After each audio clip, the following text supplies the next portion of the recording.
क्या हुआ? हाय गम का फसाना। हिंदी सिनेमा का वो स्टार जिसे पता था कि वह 50 साल से ज्यादा उम्र तक जीवित नहीं रहेगा। अच्छा जी। एक बहाना बन गया। अच्छा फिल्मों में आने के बाद उन्हें 4 बार अपना स्क्रीन नेम बदलना पड़ा। सरकार ने आके मेरा हाल तो पूछा। लेकिन जब सफल हुआ तो ऐसे हुआ कि एक फिल्म में सबसे अधिक बार किरदार निभाने का रिकॉर्ड भी अपने नाम कर लिया। खिलौना जान कर तुम तो। या यूं कहें कि एक फिल्म में सबसे ज्यादा नाम से किरदार निभाने का रिकॉर्ड भी उन्हीं के नाम दर्ज है। मेरा दिल तोड़ जाते। न केवल नाम और अभिनय के मामले में वो धनी थे, बल्कि लोगों की मदद करने में भी राजाओं जैसा हृदय था उनका। हमारे परम पूज्य पितामह हिज हाइनेस महाराजा परमवीर सिंह सिसोदिया कहा करते थे, बैठो तो महबूबा की सराखों पर बैठो, लेटो तो महबूबा की आगोश में लेटो। फिल्म इंडस्ट्री के बोनी कपूर हों या शत्रुघ्न सिन्हा, बड़े बड़े अभिनेता हैं उनके कर्जदार। तेरे बिना जिंदगी से कोई शिकवा। लेकिन क्या आपको पता है कि दुनिया को कर्ज देने वाले इस अभिनेता का कोई अपना घर नहीं था और न ही वो कभी अपना घर बसा सके। शिकवा नहीं, शिकवा नहीं तेरे बिना। क्या आप यकीन करेंगे कि भले ही उन्होंने अपना परिवार नहीं बसाया हो, लेकिन परिवार की अहमियत का उन्हें बिल्कुल अंदाजा था। लिहाजा न केवल वो अपने रिश्तेदारों की मदद करते रहे, बल्कि दूसरे के उजड़ते घरों को भी बचाया। ओहरे ताल मिले नदी के जल में, नदी मिले। इंसानियत के पैमाने पर कुंदन की तरह तेजमय व्यक्तित्व रखने वाला यह अभिनेता खाने पीने के मामले में इतना शौकीन था कि रात को दोस्तों के घर धमक पड़ता था। संघर्ष से तप कर सोने की तरह निखरने वाला यह अभिनेता जीवन के सफर में हमेशा इम्तिहान देते ही नजर आया।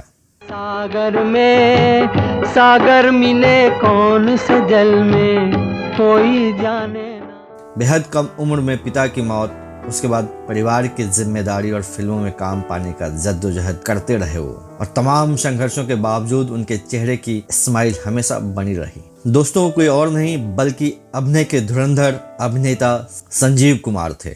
मेरा दामन बड़ी मुश्किल से छोड़। आज के इस एपिसोड में उनसे जुड़ी उन तमाम बातों से आपको रूबरू कराएंगे जिसके बारे में बहुत ही कम लोगों को पता है।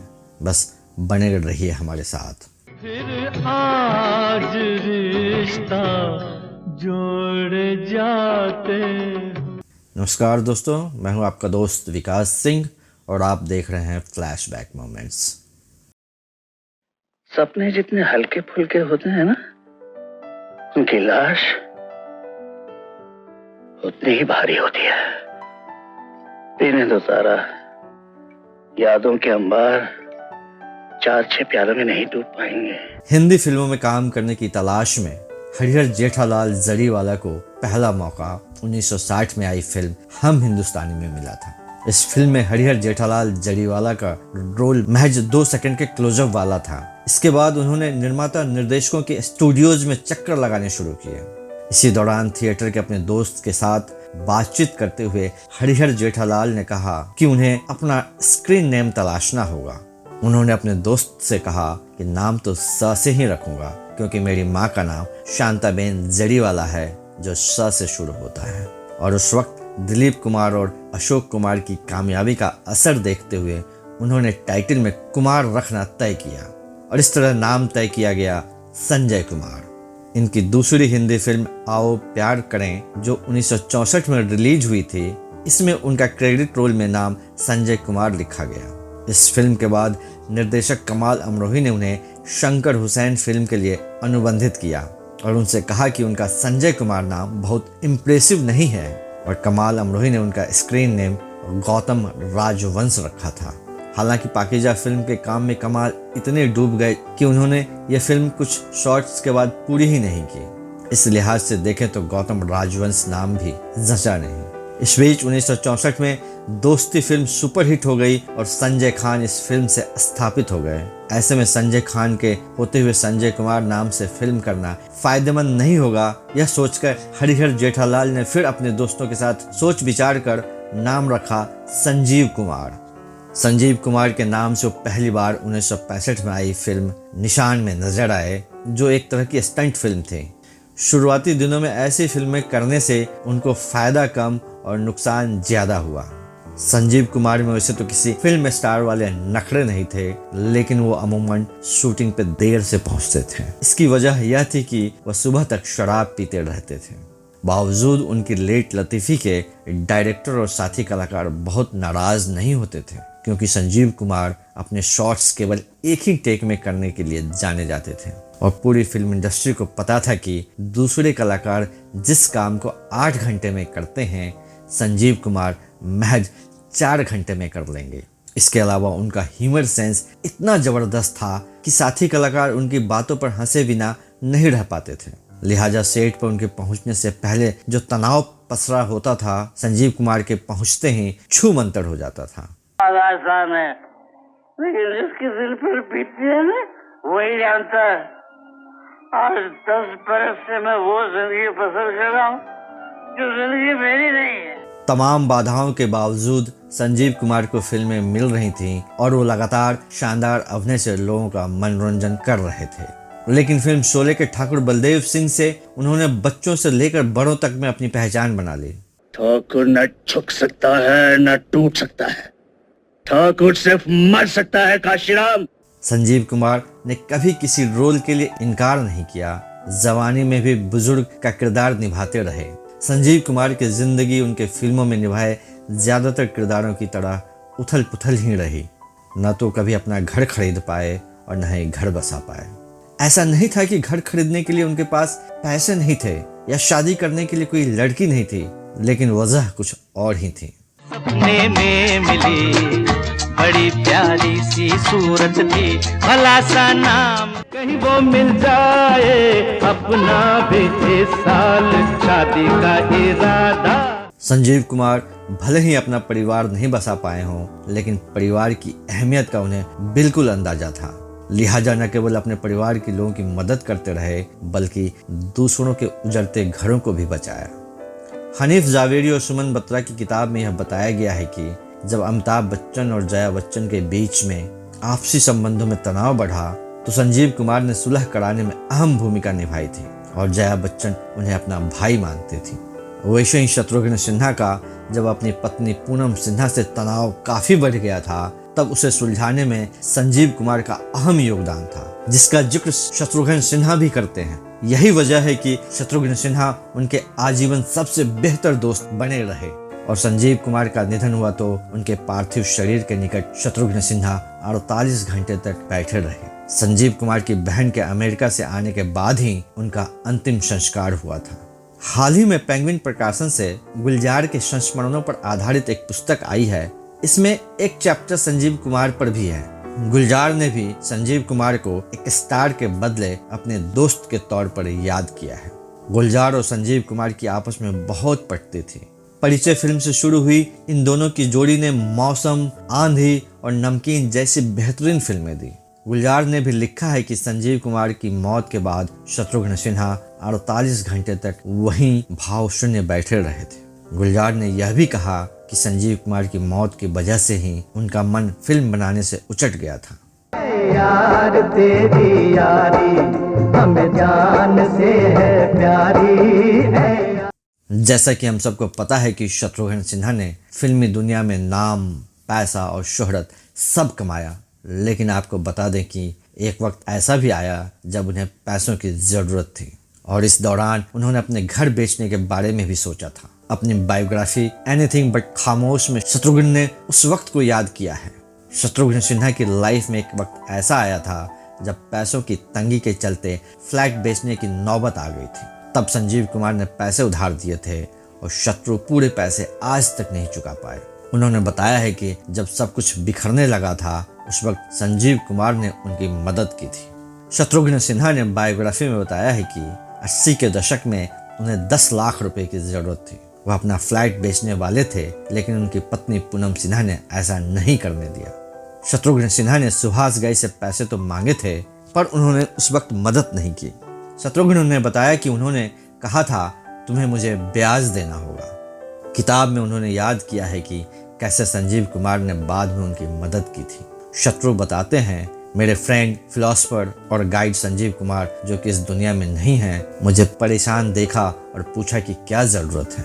मैंने उन्हें अपनी दिक्कत बताई। उन्होंने पूछा तक नहीं कि कब तक लौटा पाओगे। मैंने उनको सीधे बता दिया था कि मुझे नहीं पता मैं ऐसा कर पाने की स्थिति में कब तक होऊंगा। अगली सुबह उनके सेक्रेटरी जमुना दास जी बिना बताए मेरे घर आ पहुंचे। जमुना दास जी न्यूज़पेपर में लपेट कर कुछ लाए और बोले, भाई ने आपके लिए वीडियो कैसेट भेजा है। पेपर में वीडियो कैसेट तो नहीं था, पर उतनी रकम थी जितनी मुझे ज़रूरत थी। संजीव कुमार ने सीधे मुझे बिना बताए ही पैसे भेज दिए। जब मैंने पूछा कि वह कितना ब्याज लेंगे, उन्होंने जवाब दिया था, दोस्तों के बीच कैसा ब्याज। शत्रुघ्न सिन्हा ने बताया कि संजीव कुमार को जब जरूरत होती वह थोड़ा अमाउंट मंगा लेते थे, लेकिन मुझे यह बात बेझिझक स्वीकार करनी होगी कि मुझे नहीं पता कि मैंने आज तक संजीव कुमार का पूरा अमाउंट चुका पाया या नहीं। कुछ पैसा आज भी बाकी है। हनीफ जावेरी ने भी अपनी किताब में लिखा है कि कई नामचीन प्रोड्यूसरों और एक्टरों ने बिना हिसाब किताब के संजीव कुमार से पैसे लेने की बात स्वीकार की है। संजीव कुमार के निधन के बाद बोनी कपूर उनके परिवार वालों को पैसा लौटाने गए थे, जबकि परिवार वालों को पता भी नहीं था कि बोनी कपूर ने संजीव कुमार से पैसे लिए हुए हैं। संजीव कुमार के सचिव जमुना दास ने तब डायरी खोलकर परिवार वालों को बताया कि संजीव कुमार से उनके दोस्त, अभिनेता और निर्माता निर्देशकों ने उधार के रूप में 94,36,000 रुपए लिए हुए हैं। यह रकम आज भी कम नहीं है, लेकिन 1985 में यह रकम कितनी बड़ी रही होगी इसका अंदाजा आप लगा सकते हैं। संजीव कुमार के परिवार वालों ने इन लोगों से पैसे वापस हासिल करने की कोशिश की तो किसी ने पैसे नहीं लौटाए। परिवार वाले सुनील दत्त के पास गए कि उनकी कोशिशों से पैसा वापस मिल जाए। सुनील दत्त साहब की इंडस्ट्री में काफ़ी साख थी, लेकिन उन्हें इंडस्ट्री के तौर तरीके बेहतर ढंग से मालूम थे, तो उन्होंने परिवार वालों से यही कहा कि मैं पूरी कोशिश तो करूंगा, लेकिन पैसा वापस आने की उम्मीद कम ही है। संजीव कुमार के परिवार वालों के पास पैसे लेने वालों की सूची आज भी मौजूद है।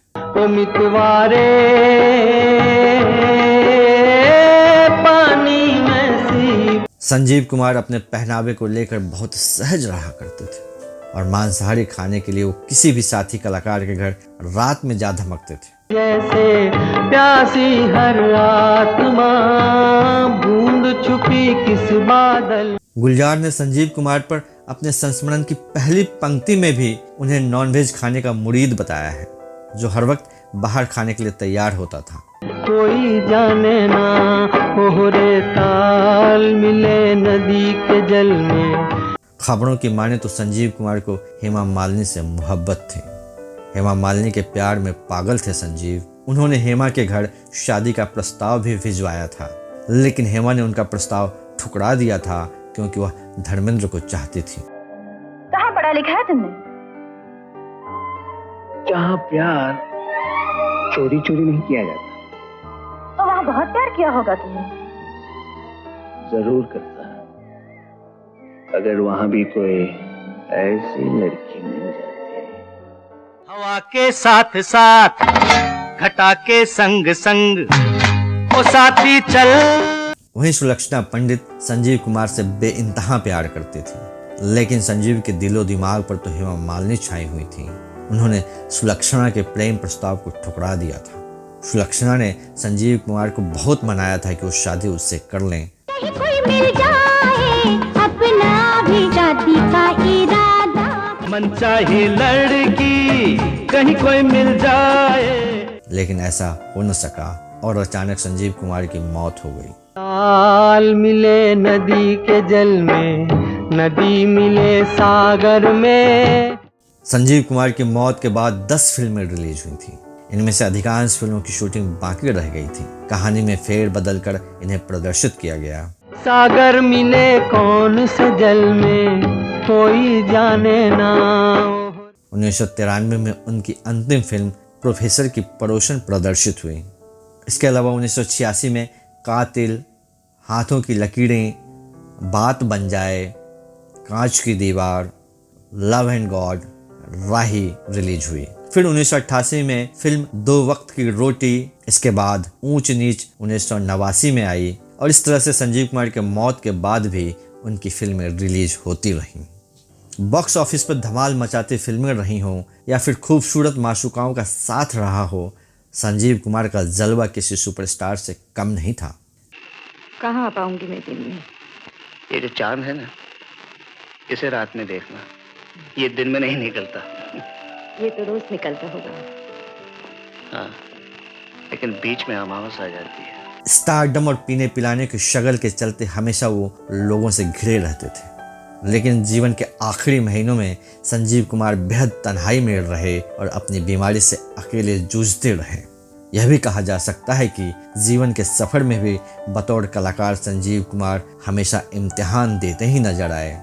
बेहद कम उम्र में पिता की मौत, उसके बाद परिवार चलाने के लिए माँ का संघर्ष, थिएटर से लगाव, परिवार की जिम्मेदारी और फिल्मों में काम पाने का संघर्ष, यानी संजीव कुमार हमेशा संघर्ष करते रहे। इन सब के बावजूद उनके चेहरे की स्माइल हमेशा बनी रही और उनके अभिनय की खास शैली में इस मोहक मुस्कान का अहम योगदान था। प्रेम संबंधों में नाकामी या अकेलेपन को दूर करने के लिए संजीव कुमार ने खुद को शराब में डुबो लिया। मैंने तो शादी के बाद ही उसे आजाद कर दिया था। फिर प्रेम का नाटक उसी ने रचाया। सपने जितने हल्के फुल्के होते हैं ना, उनकी लाश उतनी ही भारी होती है।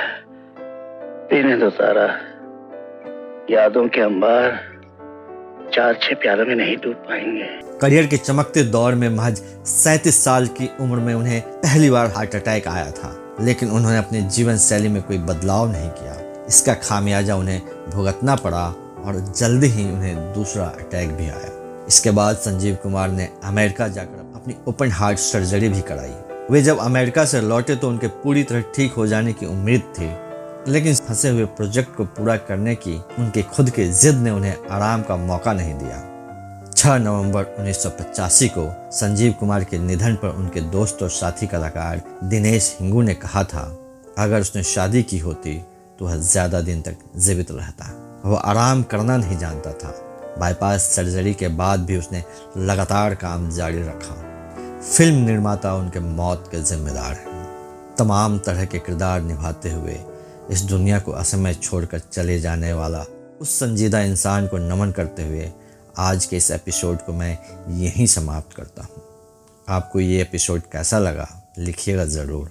अपने दोस्त और होस्ट विकास सिंह को दीजिए इजाज़त। नमस्कार, धन्यवाद, शुक्रिया। नहीं रात को